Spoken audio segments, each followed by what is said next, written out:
Hello అండి. అందరూ పండుగ బాగా జరుపుకుంటున్నారా? భోగి రోజున మీ చిన్నారుల తలపై భోగిపళ్ళు పోసారా? అయితే ఈ భోగిపళ్ళు పోయటం వెనుక ఉన్న కొన్ని ఇంట్రెస్టింగ్ విషయాలు మీతో షేర్ చేసుకుందాం అనుకుంటున్నాను. భోగిపళ్ళలో రేగిపళ్ళు మాత్రమే ఎందుకు కలుపుతామో తెలుసా అండి? పూర్వం నరనారాయణులు శివుని కోసం ఘోర తపస్సును చేశారంట ఈ రేగి చెట్టు వృక్షం క్రింద. ఆ తపస్సుకు మెచ్చి ముక్కోటి దేవతలు కూడా ఆ రేగిపళ్ళని మన నారాయణుడిపై వర్షంలా కురిపించారంట.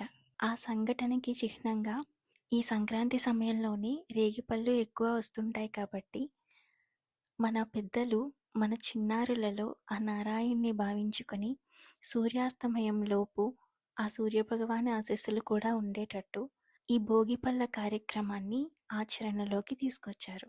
ఇంకొక విషయం ఏంటంటే మన చిన్నారుల తలపై బ్రహ్మరంధ్రం అన్నది చాలా సున్నితంగా ఉంటుందండి 5 ఏళ్లలోపు. ఆ రంధ్రం ఎంత యాక్టివేట్ అయితే వాళ్ళ మెమరీ పవర్ కానీ వాళ్ళ బ్రెయిన్ యాక్టివిటీ కానీ అంత ఉత్తేజంగా ఉంటుంది.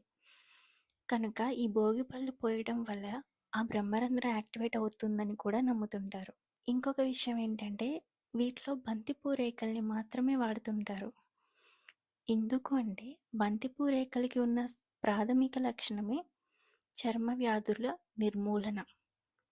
మన చిన్నారుల ఒంటిపైన చిన్న చిన్న క్రిములు ఏమైనా ఉంటే ఈ కార్యక్రమం వల్ల వాళ్ళ మీద పడిన బంతిపూ రేకలు ఆ ఇన్ఫెక్షన్స్ని అట్రాక్ట్ చేసుకొని నిర్మూలిస్తాయని కూడా నమ్ముతారు.